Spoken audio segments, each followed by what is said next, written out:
Welcome, everyone. We're just going to give a minute or so to let people join and get set up, and then we'll get going.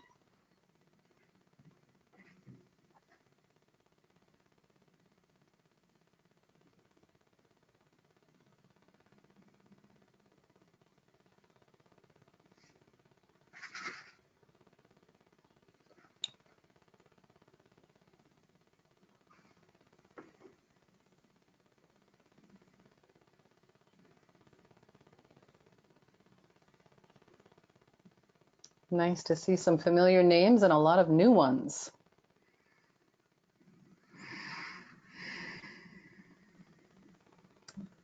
All right, we're just at the top of the hour, so I'm going to get going. We're going to start with a little bit of housekeeping, but first I'd like to just thank everybody for joining us for today's webinar, Community Composting Success, Best Management Practices for Community Composting Team Building. In terms of housekeeping, I just want to remind folks that this webinar is being recorded and that the recording will be posted on the Northeast Recycling Council website. You'll receive an email letting you know when it's available. Also, you guys are all on mute in order to keep background noise at a minimum so we get a good recording on that. We're going to ask that you hold questions until the presentation is complete, but at any time you can be typing your questions in as we go along through the webinar using the question feature in the webinar dashboard. So for those of you who aren't familiar with GoToWebinar, on the top right of your screen, you should see a small little orange rectangular box with an arrow pointing to the right. When you click on that arrow, it'll open your GoToWebinar control panel. And I don't know, a little ways down, maybe a third of the way down, you'll see the question box, or it might be towards the bottom of this panel, which is where you can type the question and then just hit send. And the questions will all be correlating. They'll all be gathering there as we go through, so we'll be able to scroll back through them. Just note that the control panel does have a habit of closing itself, so you can keep it open if you want to by clicking on View at the top of the control panel and then deselecting the Auto Hide Control Panel function. So that's just a little click. And that way it'll just keep it there so you don't have to keep finding it. Otherwise, just look for that little orange arrow. This webinar is being offered as part of a larger project of the Northeast Recycling Council called Implementing Rural Community Composting in Connecticut, Maine, Massachusetts, New Hampshire, New York, and Vermont, which is being funded by the USDA Rural Utilities Services Solid Waste Management Grant Program. So big thanks to them. As advertised, this is a two-part webinar, and so I just want to be clear about the goals of this first webinar, which is really to provide an overview of the people side of community composting. So visions, goals, roles, tasks, partnership building, all of that stuff. We're going to be sharing a lot of photos of different sites as well as lessons learned from some of the sites we've been working in. And I do want to note that while we're focusing a bit on how to get a community compost site started, a lot of what we're talking about is just as applicable to existing sites, especially ones that may be feeling a little stuck or going through some either growing or shrinking pains. So we hope you'll leave this webinar with lots of ideas for next steps and some guidelines for facilitating productive conversations within your own communities. Just as a little plug, part 2 will focus on how to compost, so the science, systems, management, all of that. And that is scheduled for Tuesday, March 31st, and we'll be circulating more details about that in the coming weeks.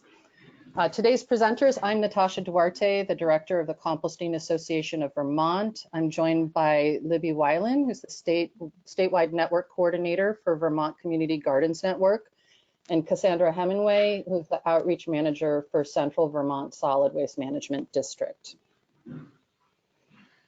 All right, so how do you get started? I want to start by just defining what it is we're talking about when we talk about community composting. So community composting sites vary widely in mission, size, affiliations, and participants, and they're located all over the place. So community gardens, schools, public parks, co-housing developments, neighborhoods, food shelves, libraries. And from our experience, they seem to really be, as more organic diversion conversation is happening around our states and around the country, they're popping up in all kinds of places. The size of community composting sites can range anywhere from as small as 10 square feet to upwards of 20,000 square feet. In some places, regulations may also play a role in determining the scale. For example, in Vermont, we often talk about community composting as staying below the solid waste facility permitting thresholds, which is 100 cubic yards of total material per year, or about 40 cubic yards of food scraps plus carbon materials. For some other states, this scale might be seen more as micro composting, even just smaller than what other folks think of as community composting, but it really runs the gamut. We also often talk about it as larger than backyard, but smaller than commercial composting. But I do want to just share briefly that in Vermont, we're starting to broaden that and really think about our backyard composters as part of the community, of the composting infrastructure within a community. As many backyard folks are acting as compost champions, they're playing important roles as partners for community sites. And in many cases, they're actually directly engaging in both backyard and community composting activities. So we're really welcoming backyard composters in as well, and valuing the role that they can play in championing composting through their communities. Scale aside, there are other characteristics of community composting. So they're often volunteer run. Some are run by nonprofit organizations or on farms. There's often a strong emphasis on promoting community partnerships and connections. And the focus is typically on managing organics locally and producing compost for local use. And that's in both urban and rural settings.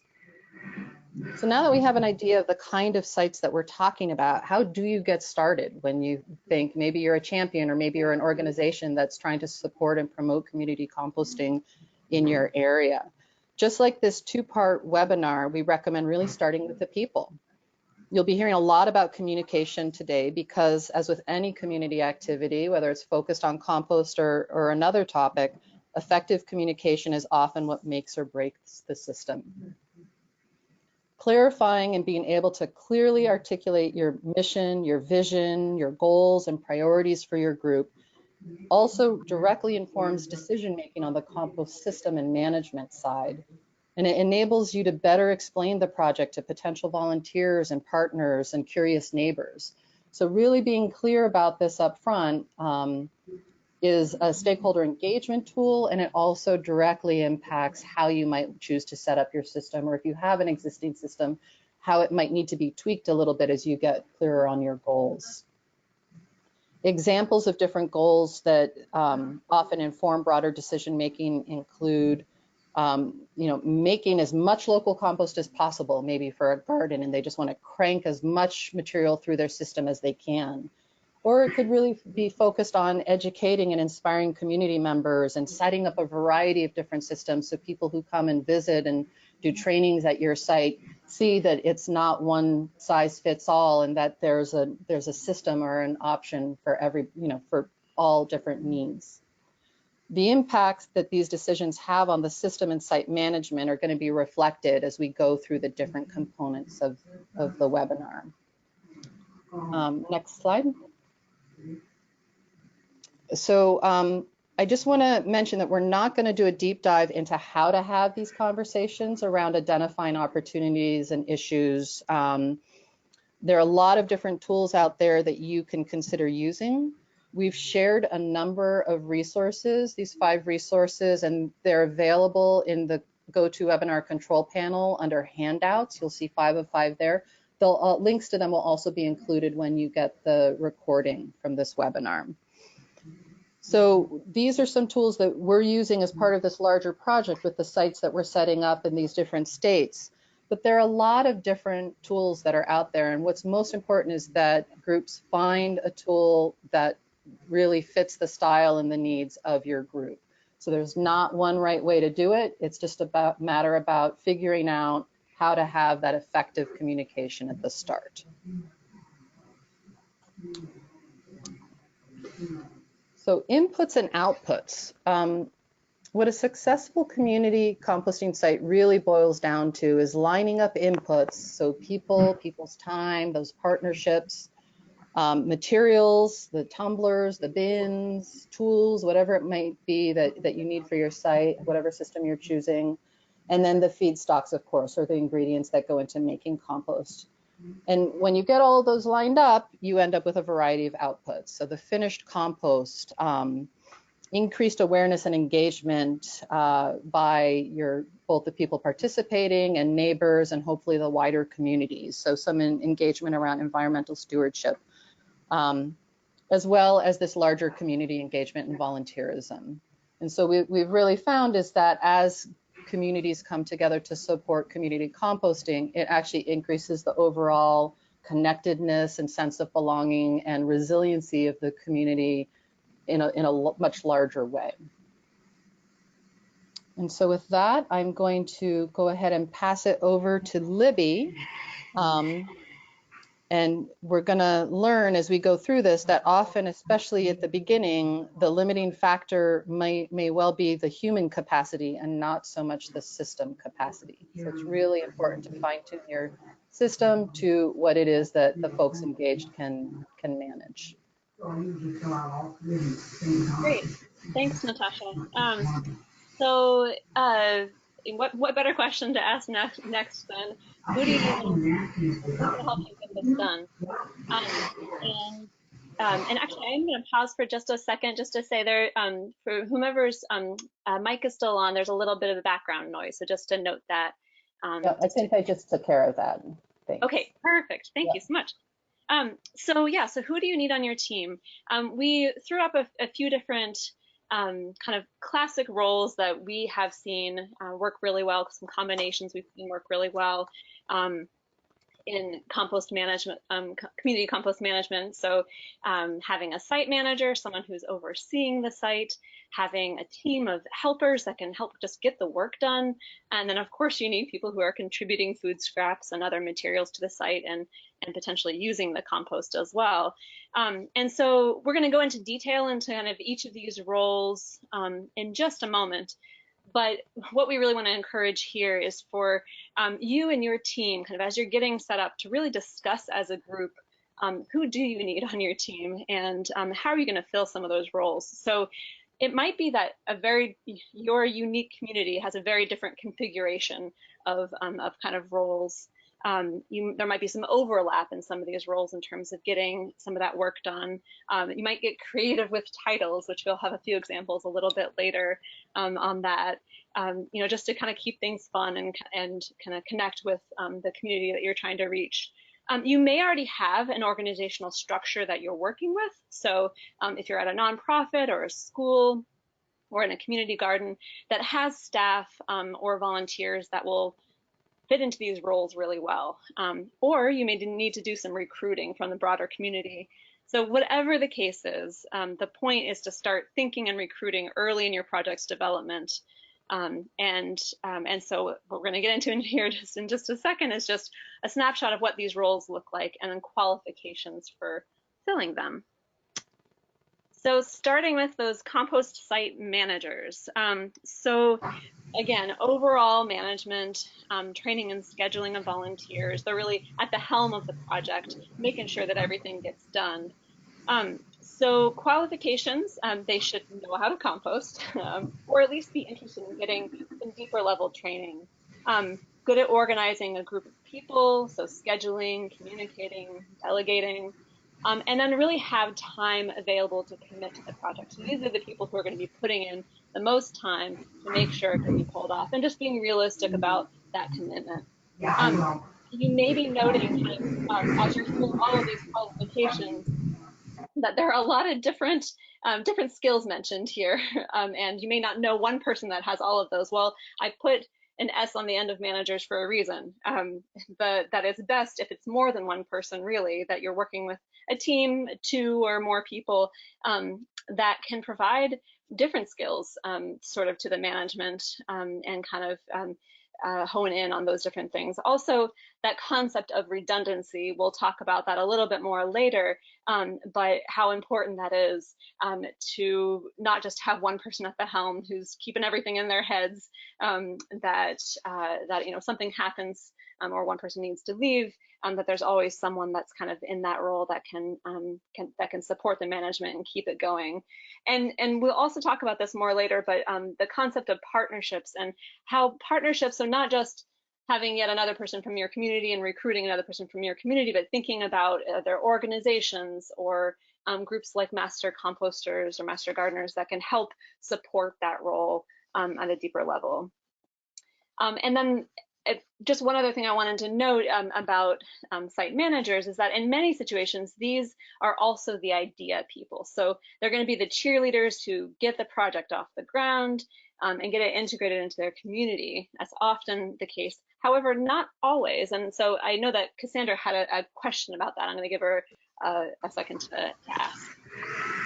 Yeah, thank you, Libby. I was wondering if you could speak to the concept of having your compost managers coming from the site, approaching, say, VCGN or another organization, versus an organizing body such as a solid waste management district or the community garden network, finding a champion. So in other words, what's the difference between somebody coming from the site and wanting to make it happen versus recruiting somebody who may not have thought of this in the beginning?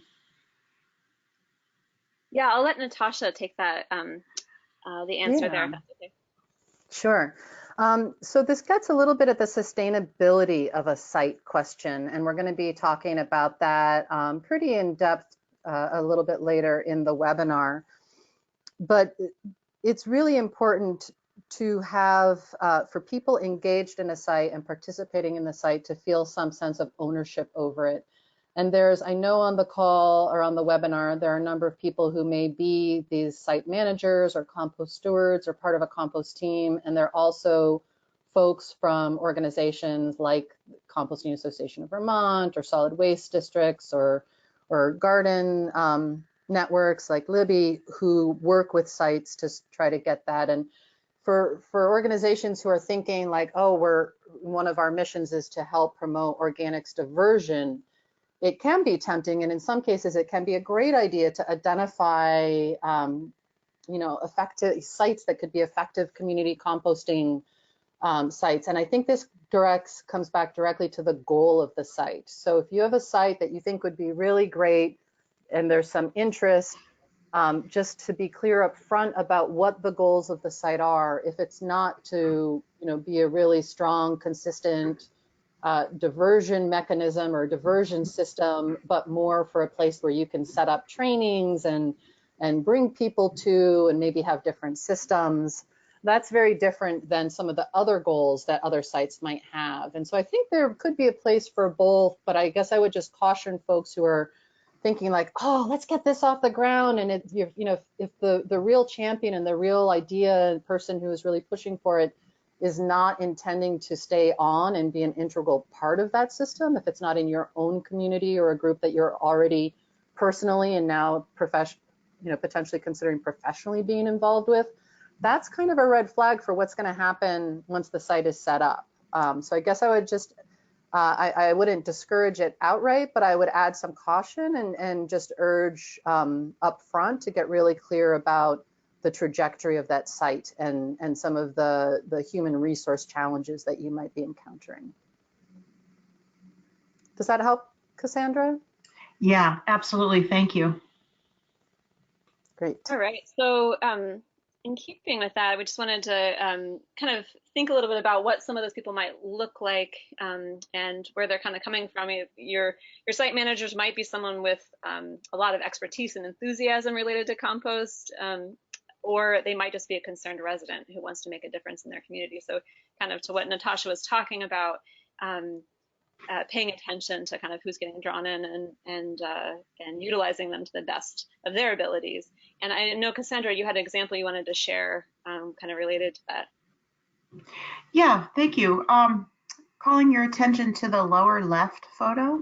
the gentleman next to the Jora composter and the can there, which is set aside for browns. That's Ronald Bergeron, and he's our compost manager at Corey Hill Apartments in Barrie Town. And he's a great example of somebody who really initiated the whole community composting site. And it's hard to tell from this photo because you can't see the other half of the yard, but he's actually training about 10 fellow residents on how to use the Jora in this photo. So I just wanted to show an example of, he got some training from us, he got some training from Libby and Natasha, and then he went on to train his neighbors in how to use the system. And I'll just chime in that that's a great effective strategy if there's someone in your group who has that level of interest to promote a sense of ownership as well as really empowering that compost champion or site manager in terms of not just being a recipient of the training, but then being, it's you learn the best by teaching, right? So by actually then extending out what he had learned to his fellow neighbors to get them engaged and involved. Oh, great. So, so also kind of related to that idea of extending that the work that needs to be done and recruiting more people. So then there's your sort of your compost team, and those are the folks who are going to do some of the same tasks as your managers, but more in a support role. And some might be there for a one time, and some might be there on a regular basis. And so we'll talk a little bit as to what Cassandra and Natasha were talking about around those trainings in just a minute. But just to think about that team and qualifications you need to be thinking about. So definitely either know how to compost or can be trained. I think depending on, I guess, the level of involvement of your compost team or volunteers, that they need to have some level of kind of understanding how the system works and how compost works in general. Being task oriented, so good at following instructions and getting work done. And then really taking note of a variety of skills that compost volunteers can contribute that aren't necessarily the usual suspects, like, they know a lot about composting or can do a really great job of layering and turning compost piles. But things like education, outreach, partnership building, and even just really great delegation are really are equally valuable on a community compost project, because that communication aspect and kind of education aspect is a big part of what you're trying to pull off. One example of a great way of utilizing more involved compost volunteers is this idea Natasha had mentioned to me about the rodent patrol, and this concept that, taking that job off of the site manager's list of things to pay attention to rodents and vermin on the compost site, and having a team that can kind of be dedicated to really paying attention to that, knowing what to look for, knowing how to deal with it, so being educated in that area and really dedicating their time to that. So there's a lot of delegating of like larger responsibilities to team members that can make a real difference in getting the work done. And then in terms of recruiting people for your team and for your volunteering in general, in the upper right-hand corner, the example I want to point out is Charlotte Central School, which is here in Vermont. And I believe, I hope I'm not wrong about this, but it's the fourth graders, I believe, that are a dedicated classroom that supports the volunteer site manager every year. So every year it's the fourth grade class that helps to do the turning and learns about how the system works and educates their fellow students. So it's a great way for students to learn skills, become advocates, become educators themselves, and also for the work to happen. You have a dedicated group right there. So thinking about groups that can benefit as well from that. Also thinking about groups of people, particularly for larger, more kind of one-time one-time situations that need to do service or fulfill volunteer hours. So like high schoolers, community service hours, or community gardeners that have volunteer hours that they have to put in. Thinking about how you can kind of utilize those again for mutual benefit. And then the last example I want to point out here around this is from in the lower right-hand corner is Red Hook Community Farm in New York City. And getting to what Natasha was talking earlier around goals. Someone who was working with the project was telling me about a big one of their big goals was really to be a community-powered project. And so they designed a system that uses team and work party labor and really gets at that initial goal of it's community powered and brings people together. And so in terms of their design of turning these windrows, they also that affects kind of who they recruit and how they recruit as well, and how the work gets done by that team. And then I wanted just to kind of a few other examples. So there are lots of diverse ways of engaging people and different ways that people might want to get involved. I know that Natasha, you wanted to talk a little bit about one example. Yeah, so in general, and as well, just really tying back thinking, like when you're sitting with your group, thinking about all the different roles, and I recommend doing this on, a flip chart or, a big piece of paper or stickies or some way of really getting input from your group. But the decision or the different kinds of tasks are going to also be dedicated by choices around systems. So it goes both ways. So for example, in the lower left corner, you'll see this is at Ludlow Area Community Garden, and Rosa, one of the compost team members, is showing someone how to add stuff to their system. And so I've worked with groups who just around food scrap or feedstock collection. So when people are coming and bringing their food scrap pails from their kitchens or from other places to your site, some sites really emphasize training and have a lot of signage, and everyone who is contributing some materials are actually directly putting it into the system themselves and then adding the appropriate amount of carbon depending on the kind of system that they're running. In other sites, like the Ludlow Garden site, they have their compost stewards much more actively involved. They have a bin that people can bring their bags or their food scraps, kitchen caddies, and empty it into a larger container that serves the purpose of also measuring, because they know the volume of the container. And then it's the compost stewards who are more actively engaged in then actually adding that material into the system. There's another, I believe it's Elm Street in Garden in Montpelier, who has sort of a hybrid where they have a closed bin set up with smaller bins inside and some wood shavings set out. And so people come and contribute they put their food scraps in and add a little bit of the food shavings, so they don't have to follow a certain day or time schedule for coming and doing drop off. They can go anytime and add it, and then a couple times a week, it's the compost team who then adds it actually into their full system.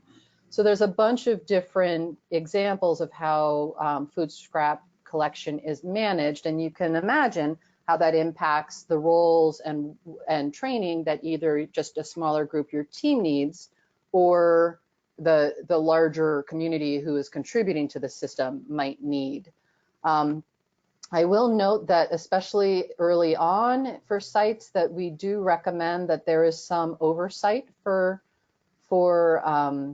food scrap drop-off, just until people get the hang of what is being accepted and what is not being accepted, and potential issues for contamination or chopping up in different sizes. And so that's also where your logbooks come in really handy, because then if someone is consistently dropping off and that coincides with when you're having issues with maybe the produce stickers getting involved, that's a cue to your compost management folks that a little bit more training might be needed. So again, it's just depending on what systems and how thinking about the systems you choose and how that impacts the roles that your team and your managers need to play. And then also how many managers or team members do you have? And that might need to influence the systems that you set up. So it sort of goes back and forth. Great, thanks, Natasha. And I think your point and your example are a great transition to this next slide, because I think it's a great example that there's a lot of overlap in these different sort of categories we've set aside. Some people are just dropping off waste and food scraps, I should say, and other materials, and others are involved in a higher level, kind of really kind of a part of that team of volunteers making things happen. And so recognizing what role people can play and what's realistic for the community that you're working with, and where you're located and all of that. One other example I wanted to throw out there is at La Plaza Cultural Community Garden in New York City. They have some really nice signage at their location. So it's a kind of drop off when you like, but they have, so it's the left hand picture on the screen. And it has a nice, you can see the kind of the yes, no list of what can go in. There's another sign, which I'll show you in just a moment, which does a lot around, so here are the steps when you arrive at the site. These are the things that you need to do. Chop up your waste and add browns from this other container. And then this woman right here in the picture is actually using an auger that they have on site to do a little bit of hand mixing, kind of some pre-processing prior to the deeper processing that happens on the other side of the fence by sort of a team of volunteers and the site managers. So again, just like Natasha said, there are lots of levels at which people can get involved and kind of help the process work and just be a little bit more engaged rather than just dropping things off. They're gonna, if they're actually having to smell and open up the bins and things like that, they might have a little bit of a sense of, okay, I want to make sure I manage this a little bit better, sort my my scraps a little bit better. And then one other thing I want to mention around that is that some sites will, people who they just have a regular drop off will occasionally have a work party, like something like a sifting party, a job that takes a bunch of hands. It goes better if you have a bunch of people working with it. But again, it gets back to that. It helps get the work done, but it also helps engage people, connect them to a larger community, so that they're a little bit more invested in what happens at the site. And then continuing on with what Natasha was saying about kind of the training and keeping people involved in these systems and involved. So sort of once you've found the people that you need, and you're ready to determine your site management plan, or ready to schedule volunteers, set up trainings, some things to keep in mind regarding your compost volunteers. So level of interest and commitment from your community.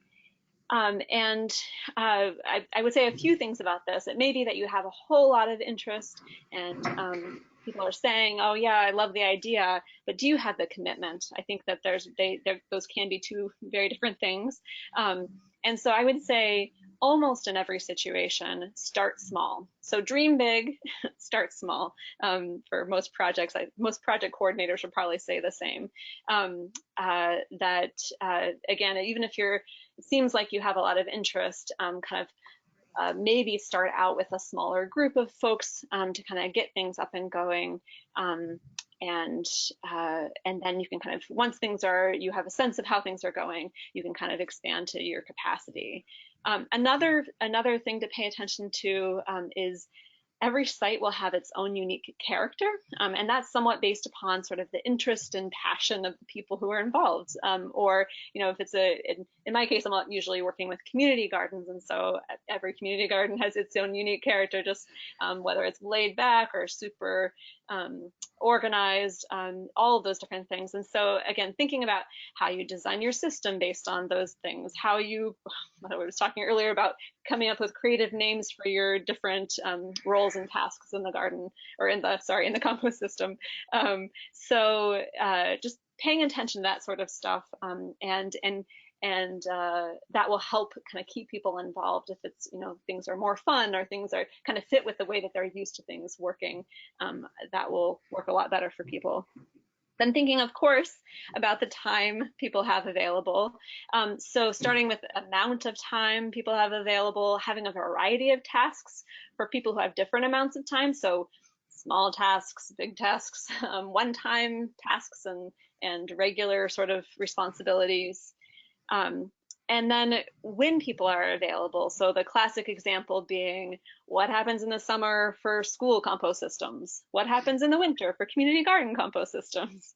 And it may be that your answer for figuring that out is how you design the system. So you design a system that is kind of according to the seasons that people are available.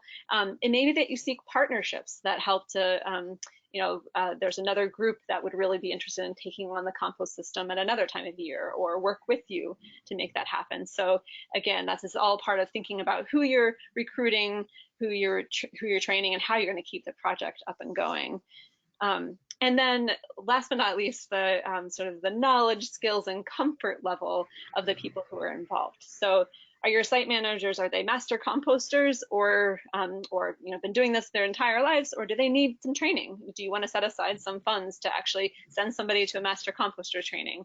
What level of reliance is your group going to have on other experts to kind of, when you have trouble shooting kind of questions and things like that? What training do your compost volunteers need, just kind of on a regular basis, or orientation, that sort of thing? And then for users at any level, are they comfortable with compost in general? Are they comfortable with sorting things? What kind of orientation do they need? Maybe they even need a compost workshop just to get them comfortable with the concept of compost and just how cool it is and get them excited about it. And then I'm going to emphasize, in fact, I set aside a whole slide for signage because I think signage goes a really long way to help people, to help communicate and help people at different knowledge and skills levels kind of get what they need from the site. So based on what you know about your compost volunteers and users, determining your training, education, signage, what will be most effective. So thinking about, like, if people are just kind of stopping through, they're going to drop off their stuff and there's some very specific things you need for them to do, having really exact instructions and visuals that will help them pull that off. Instructions that I mentioned from La Plaza Cultural from New York City is in the lower right hand corner. Just a really nice, has a visual, it even has the size of how small to chop things. It has most of the tools are right there on site for them to do that.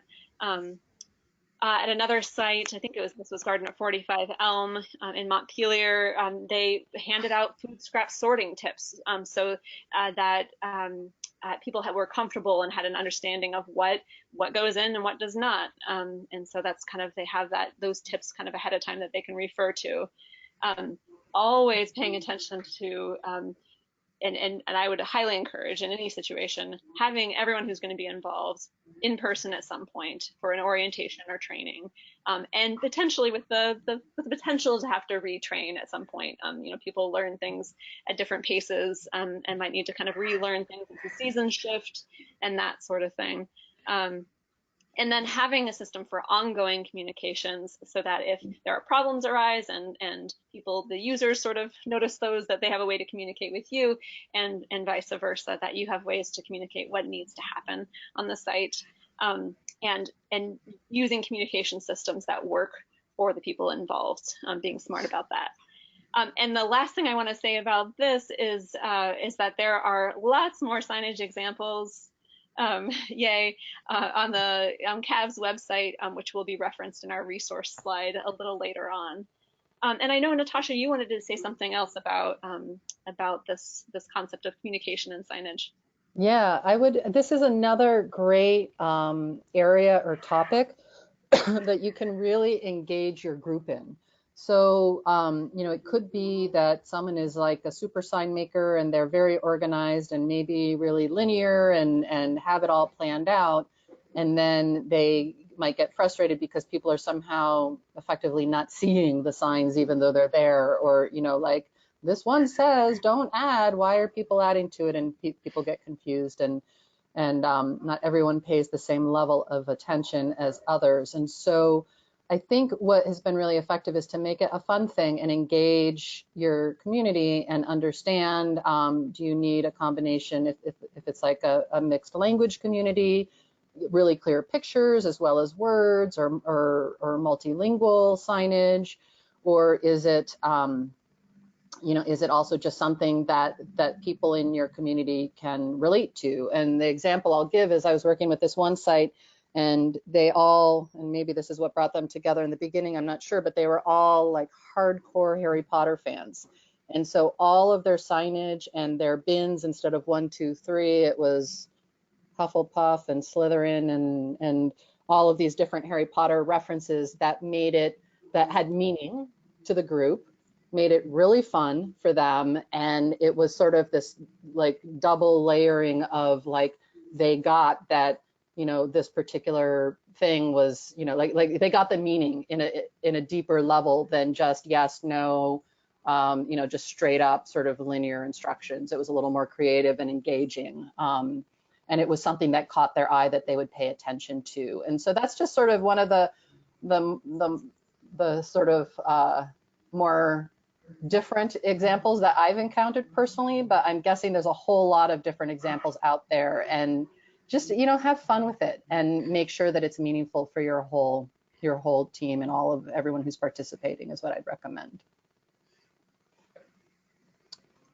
All right, and so I'm just going to talk a little bit about training and all the different kinds of training that we recommend in getting sites started. So first, just keep in mind, sort of along the lines of what I was just saying, is that people have very different learning styles, and Libby was also talking about this as well. So depending on the role that people are going to play in the system, there may be a need for more of a classroom style setting, but we also really encourage getting people to the site, walking through the site, and not just from an observation sort of like, oh, this is where this is and this is where that is point of view, but really like put the thermometer in someone's hand, let them take the thermometer or the compost tumbler or bin or windrow temperature and record it in the logbook. Have them move materials, practice moving materials in a training through a system. Or if it's a brand new system, adding it. And then once there's material, a lot of the systems are integrated using like a combination of tumbler and bin or bin and windrow. Like then schedule another training when you have enough material accumulated to actually have them see and feel and participate in what that pace and what that rhythm is like. Turn the tumbler, use an auger. These are all, chop things up is, these are all things that really the more touches people have on it, both literally and figuratively, the better they'll engage with your system. And then the photo in the top left, I just want to do a call out to one of the sites at a co-housing site in Charlotte that I'm working with, because they put on this great compost party where the compost champions actually worked with the kids it's a co-housing setting. So they worked with the kids there to create a presentation about their system. It's a new system, introduce it. They have chickens, they have worms, they have a tumbler. So the kids actually talked through for the adults all the different training, and then they had a big bowl of different kinds of food scraps that the adults chose from and went up to the table, and the kids would look at it and be like, oh, you forgot to remove this PLU sticker. That's too big. Here's a knife, chop it up. This doesn't go to chicken. So it was just, I thought, a really great way of engaging. It was a fun community event, and it engaged everybody, including these little kids, right? So what a better way to really get those systems and empower those kids to be the compost champions in their households, and as well just sort of normalize this idea that, apple peels aren't yucky, the chickens love that or whatever.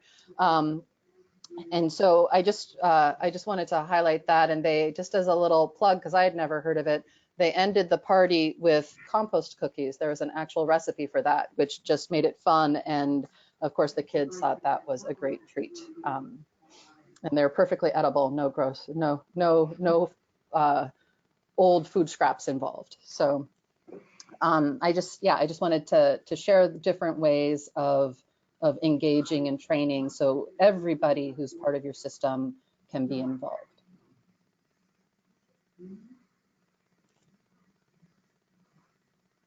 All right, Cassandra, I think you're going to tell us a little bit some of the experiences. We're getting into some lessons learned from different sites that we've all been working at. Yes. Okay. So I am going to talk about two of the sites that the Central Vermont Solid Waste Management District set up, and some situations we encountered that might be helpful for the conversation. First, I'm going to talk about Ron, who I talked about earlier. He's on the photo on the right. He's got the thermometer and the Jora. So for a little bit more background about the site where Ron is managing, that is a housing authority apartment situation. It's a 30-unit low-income senior housing. And Ron and two other folks from that community came to us for a backyard composting workshop, really, really wanted composting in their backyard. But because there's 30 units there, we felt like it made more sense to make it a community composting site than just straightforward backyard composting. So the three of them got educated. They went to a community composting day-long seminar, and we had some grant funding to get them set up and do some more training. And it went really well, actually. One of the things that Ron and his team told me that was unique about them is all three of them were 80 years old when we started, and that was a couple of years ago. And they brought along a lot of seniors in their community who were very dubious about the whole project. When we first got started, we pretty much had the three of them and a couple other people on site, and we were going with the concept of starting small. But as soon as we got out there, started putting the Jora together and building a 3-bin system and having some trainings, people started showing up. They saw us out there in the yard. They were curious. And before we knew it, we had about 20 of the 30 units participating in the site, which was great. And Ron was really one of the major mover and shakers in this site. Unfortunately, over the winter, Ron and both of the other managers of the site had serious health issues, all very different, but all serious enough that they weren't sure that they could continue doing the physical work of keeping the site going. I also just want to back up while I'm describing this site to say that this is a senior housing site, and the composting system was set up it wasn't on an easy to walk a sidewalk. It was off behind one of the housing spots. So they made the decision to shut it down in the winter, and the Barre Housing Authority, which runs the site, had a food scrap hauler haul their food scraps. So they kept diverting their food scraps, but they weren't operating the compost during the winter. And then we had to figure out what to do when April came along, and we had 3 people who weren't physically up to the task. And we had not set up a contingency plan for this. So that's partly why I brought this up, is if you are looking at a site, even if you have a whole team that's ready to go, you might want to consider a backup contingency plan. In this case, we were dealing with a housing authority that we had been working with closely all along. So they got involved and had their maintenance staff help out with assisting people with getting their food scraps to the totes for hauling. Thankfully, Ron was able to rally and get the system going this spring and summer on a less rigorous scale than it had been. But we really actually aren't able to recruit more team members. We had a lot of people who wanted to participate, but there weren't any other managers or team members at this site. So there is no resolution here other than we have a few options. One is to go to fully hauling food scraps, and the other is to work more closely with the housing authority to train their maintenance staff on some basic management so the users can continue to participate in the site. They've already used the compost on their gardens. They have about 8 garden beds. The very last case scenario would be that the site gets decommissioned. I don't think that's going to happen because some of the folks who had serious health problems are recovering. But I wanted to just let you all know about that situation and think about what happens a year or two down the road. What happens if everybody has a major life event on the team? Then what? And this was a great example of that. The other, almost the opposite situation is the gentleman on the left that is Sandy Parr. He is a master composter and master gardener in Vermont, and he manages our community composting site at the North Branch Nature Center in Montpelier. And that site got set up, unlike the Quarry Hill housing site, where they came to us really excited to get compost in their backyard.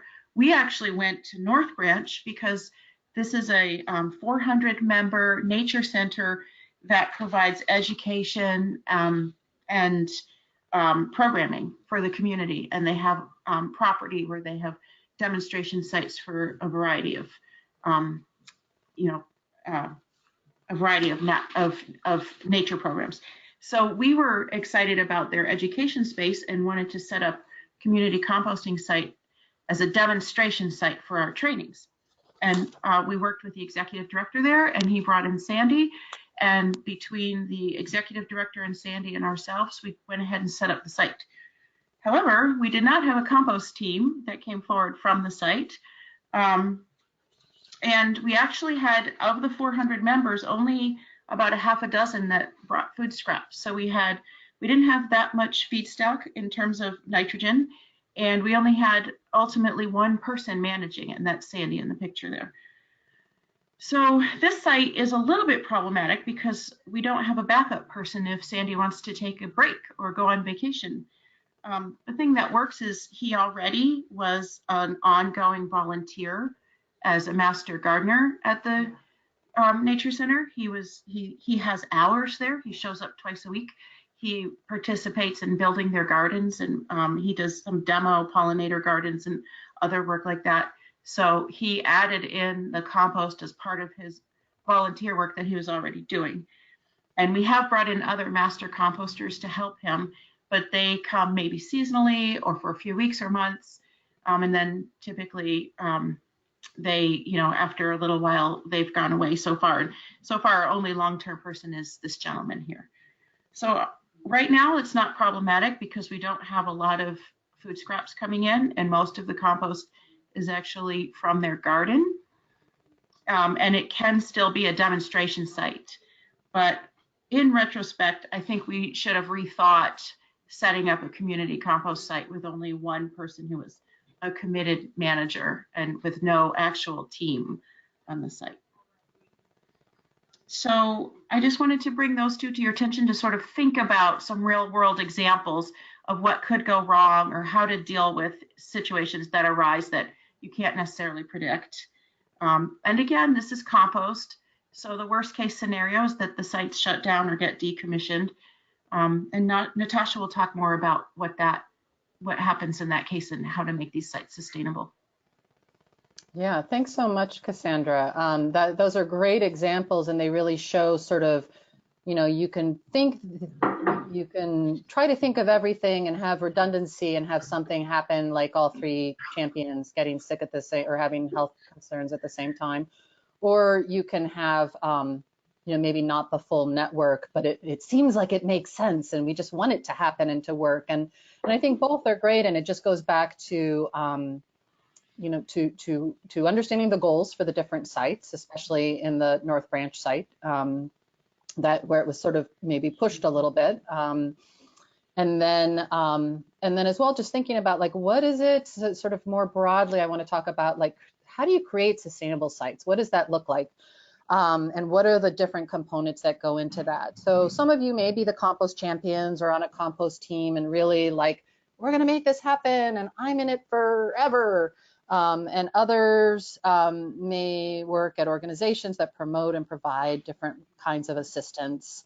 And so a question that we get a lot from all these different people who are involved is like, is about follow-up support and how much follow-up support and what kind of follow-up support, and how do you know, especially as an organization, or even a compost champion, like a sort of the starter of a site, how do you know that your job is done and you can step back? Or what if you feel like it'll never be done and you're on the hook forever? How do you navigate those things? And I think Cassandra showed really nicely and sort of emphasized, like, like, look, this is all, a lot of this is sort of trial and error and good intention. And if a site is really just not practical or feasible at some point, there are becoming more options for diverting organics from landfills, and we can, in that case, it's helpful to try to help the people who were diverting to a site figure out how else to do it. Like Cassandra said, maybe through curbside pickup, which is available in their area. But to be really sustainable, like that, there has to be this sense of ownership among the people who are participating in it. It needs to be cultivated. And in my experience, working with a lot of different sites, either from the very, very beginning or sites that are just feeling really kind of stuck and burnt out, is that it comes back to the conversation we started at the beginning of this webinar in terms about identifying shared values and goals. Like, this needs to be the touchstone that the group can return to regularly. It's the why. Why are you doing it? What are you getting out of it? What is the personal connection or community connection to the site?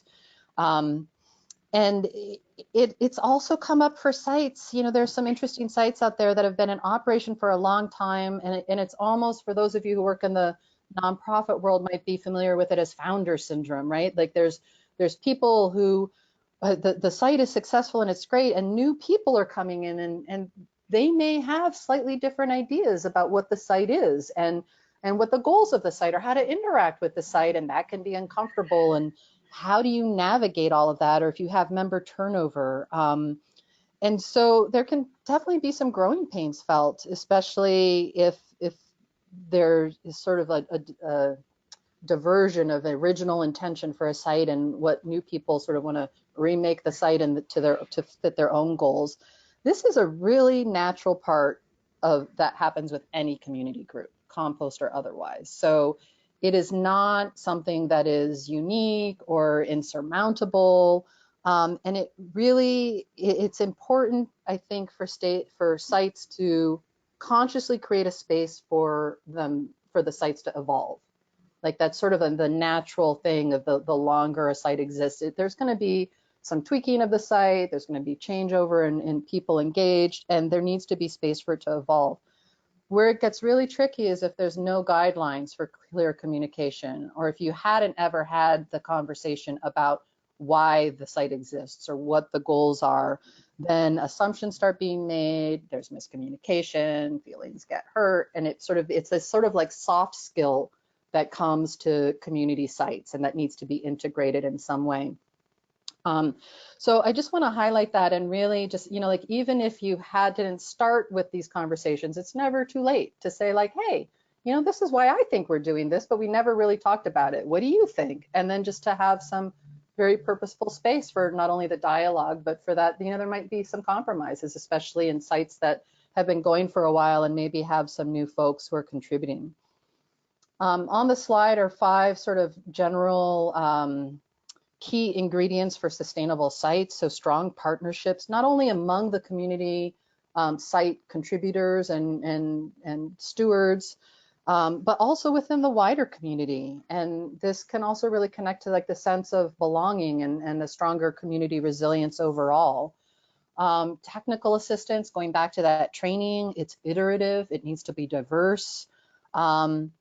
This is really about the system and site management, but also about the community building that needs to be sort of continually nurtured from the inside out. And that could be, as Libby said, retraining folks if they come in and it's been a while, or new folks who are contributing, taking the time to walk them through the system. Creating system redundancy can help with that. So in ways that work for those involved. Shared leadership, more than one site manager, or rotating leadership, good record keeping that could be accessible to folks if all the site managers go down for one reason or another, or are taken away. Is there a log that someone sort of the team can pick up and understand where the system was left off and keep it managed well.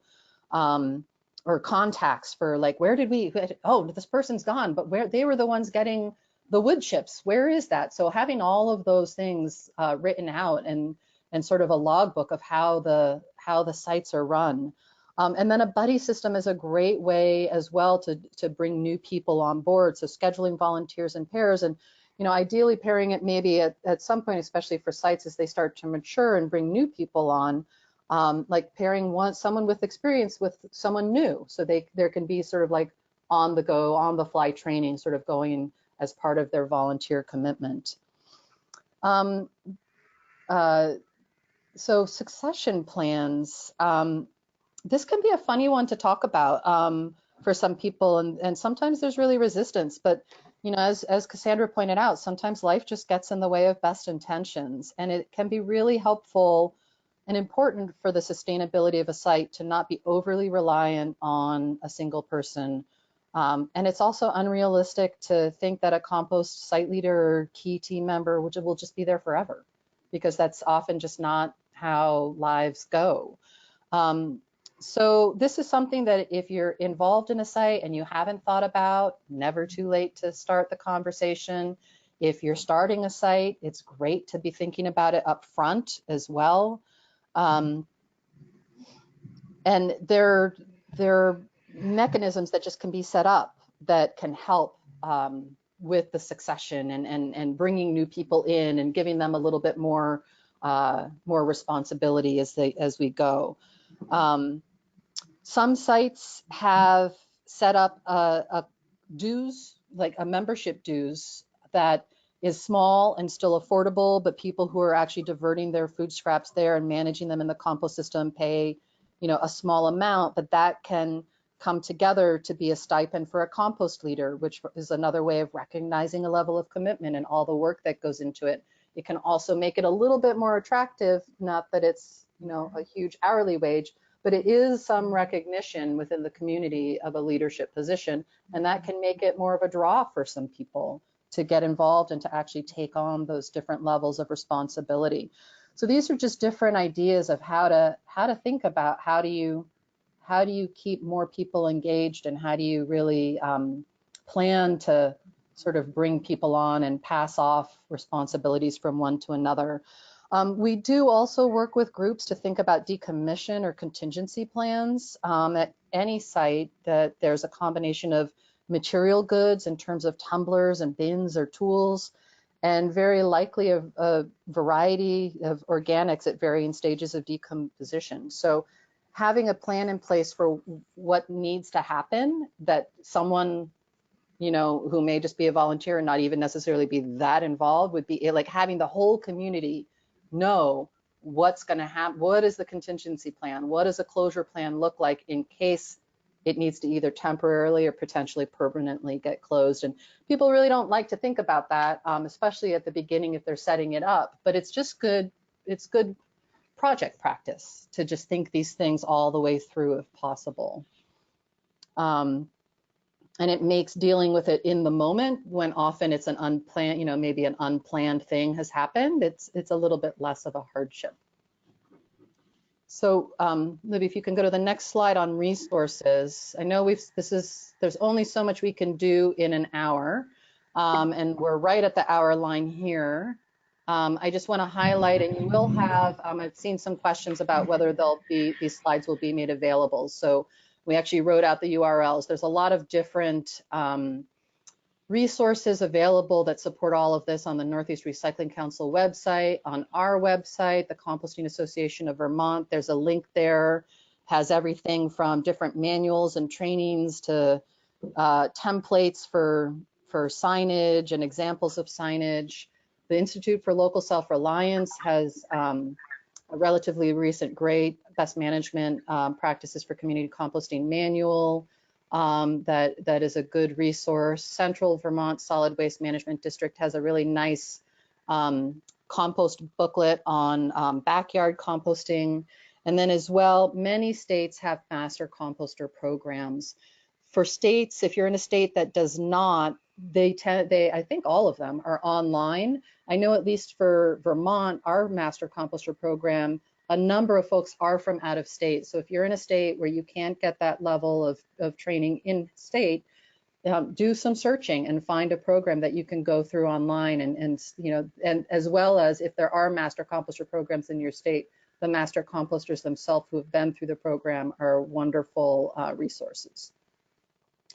And great people to bring in. So with that, I think we're just going to give a special thanks to our project partners and to Libby and Cassandra for being on this and NERC for hosting, as well as to the USDA Rural Utilities Program, who is funding this larger project that this webinar is part of. And now I think we can, we have about 10 minutes left for questions, which I think should be a good amount of time. Just off the bat, I've seen a number of questions from people saying, asking if there's going to be a recording made available. Yes, it is, if you missed that in the beginning. And you're welcome to download the handouts from this webinar in the handouts section on the control panel, but links to those same resources will also be made available when you get the email about the recording. So if you don't have time or you can't find the handout section and go to webinar, you will get follow-up links to that. I also just quickly want to give a plug for this larger project. We're developing a whole set of resources and tip sheets that will be made freely available on all of our websites. And so they'll become available in the coming months. So you'll be able to access those as well, likely from the same links for at least for NERC and for CAV that I gave you that you have on that resource slide. So I see one question, one of the early questions was differentiating between materials and feedstocks. And we'll get into that a little bit more in part two, but generally speaking, I just wanted to, they're basically the same. So often when I talk just about feedstocks, people who may not be as integrated into composting don't know what that is. And so I guess at this level of overview webinar, I bounce back and forth in the language I use. So when I say the materials being added into a system, or the greens and the browns, or ingredients for the compost recipe, those are all essentially the same as feedstocks. Feedstocks are just all the different parts that go into making compost.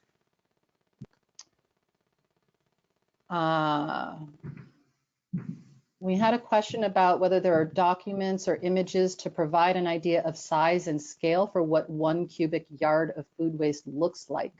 I do have a slide for that from a different one I'm happy to post or share. And you can also, I'm sure, find, I mean, I'm guessing if you just did a Google search, image search, you'd probably come up with some, but I'm happy to post a link to a slide that I have that sort of shows that. And then anything that compares the volume reduction from fresh inputs versus finished inputs. The visuals may help people see the benefit of diverting food waste. So a lot of those types of visuals are actually integrated in what will be part 2 of this webinar series. So when we get into actually more, excuse me, what are the ingredients, what do the feedstocks look like going into a system and coming out of the system, and we'll get into, in that section, we'll get into a little bit of soil health and compost use as well, sort of finished compost. That's not going to be the main focus of that webinar, but we will touch on those. And so you can look for some of those resources coming in the next section. And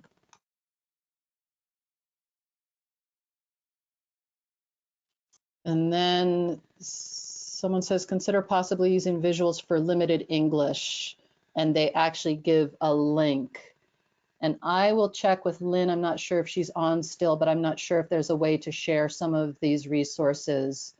Or if you guys can see that in the question, there's a URL that looks like it likely has some examples of visuals for limited English speakers. So that's a great thing to have. Yeah.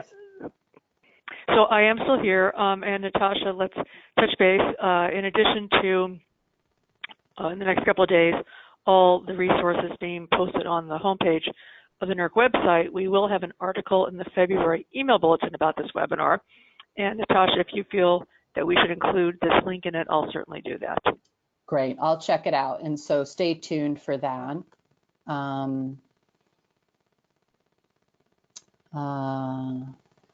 And then we have a lot of thank yous. Someone says, I may have missed this, or maybe it's in part 2. Can any of you speak to how to go about actual candidate development for sites? Maine is very rural, but identifying and designating sites can still be a struggle.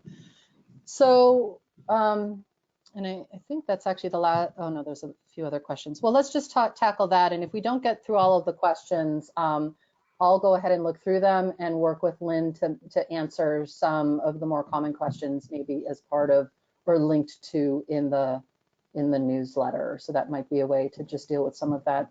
So in terms of identifying and designating sites, that really gets to what Libby, Cassandra, and I were all talking about in terms of the role that you may be playing and the reasons for a site.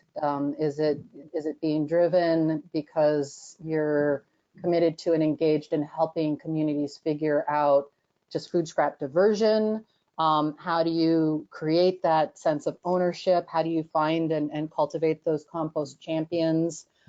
In some sites, in some regions or places that I've worked, this also gets back to a little bit of bringing in and really engaging backyard composters. If you have some links in your community to who may be active and avid backyard composters, they're often can provide a spark for community scale composting as well. And then if they have been active backyard composters, they likely have at least some basic know-how of the science to get them going or to work with you. That might be actually a nice topic for a blog post, so I'll consider that. Someone says, can you go through the pros and cons of siting a community compost on private land versus town land? We didn't really touch on that, and we'll get into that some in the compost siting and the site selection in part 2. Just briefly, it depends on it also depends on whose land, right? So there was a neighborhood community site. It was just 4 houses, and it was really just on a street. And so a backyard composter really wanted to scale up because she wanted more volume, so she could have more heat through the winter, and hopefully have more success with winter composting. And so she invited some neighbors, and they started contributing to that. But then they ended up moving, and so she dismantled it, and then the people were sort of left like, wait, hang on a second. So even sometimes when it's on private land, depending on whose land it is and what their position is, it doesn't necessarily mean that it's like a forever site. And Libby and Cassandra, feel free to chime in on this as well if you have anything to own. If you're leasing land or if it's town land, you need to make sure in all cases to understand what your local ordinances are.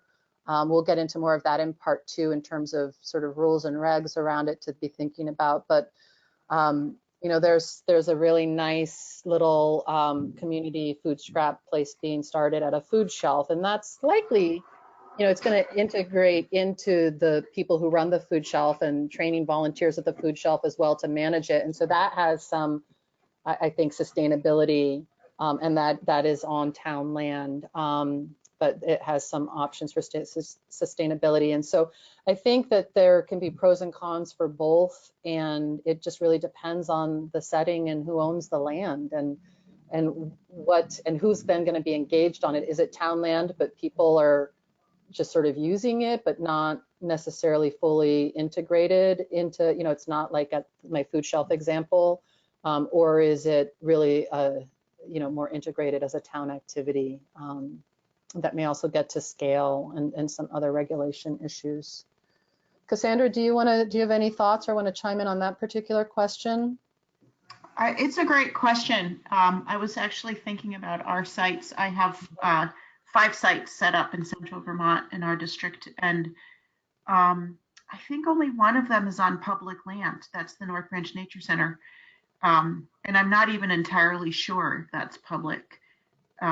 So I think it's really, our focus was more about um, making sure that the site made sense in terms of the neighbors and proximity to waters. There's a couple of sites that have streams nearby, and we paid less attention to whether it was public or private land. So I'm not sure if that's helpful. Yeah, great. So there are a number of other questions, and I will still take time to go through them and share them with my co-presenters, Libby and Cassandra, and figure out some way of communicating back. We'll coordinate with Lynn. But just quickly, there were a couple just specifically around like the facilities, like what community composting sites should accept. Like, should they accept compostable forks or packaging or meat or different things like that, and that is really geared towards towards what the community can handle and what the system they choose can handle. And so we often recommend that new groups start more conservative and get there to know their system and really get through and know that they can. Especially a lot of the compostable packaging, some breaks down in cold composting, but much of it breaks down only in hot composting. So until you have your system really running and you're consistently getting hot temperatures and you understand your recipe, we're going to get into a lot more of this in part 2. We recommend that you start with what you're pretty confident of. And so at that point, I would not necessarily recommend starting with the compostable products, not starting with meat and bones or oil, those kinds of things. And some of it, some of those things are fine in hot composting, but if you're not sure you're getting those temperatures that reduce pathogens, I'd just caution a little bit against that until you have your system running. And then it's also really a comfort level of your team, of your site. And from my experience, that varies widely. So that's a conversation to have up front. What are you going to accept? What do you feel okay about accepting? Once you get your system running and your confidence up, revisit it. That's totally fine. You can change your rules anytime as long as there's a process for that and it's well communicated and the training goes along with it. And so with that, I'm afraid we are out of time, but we will certainly be, there are some Vermont specific questions. And so as well, we'll try to get to all of these questions in some way and communicate back out to you, the ones that we weren't able to cover today. And with that, I'm just going to say a big thank you for everybody who stayed on for the duration, and feel free to reach out to us directly as well if you have follow-up conversations or questions. Thanks. Bye-bye.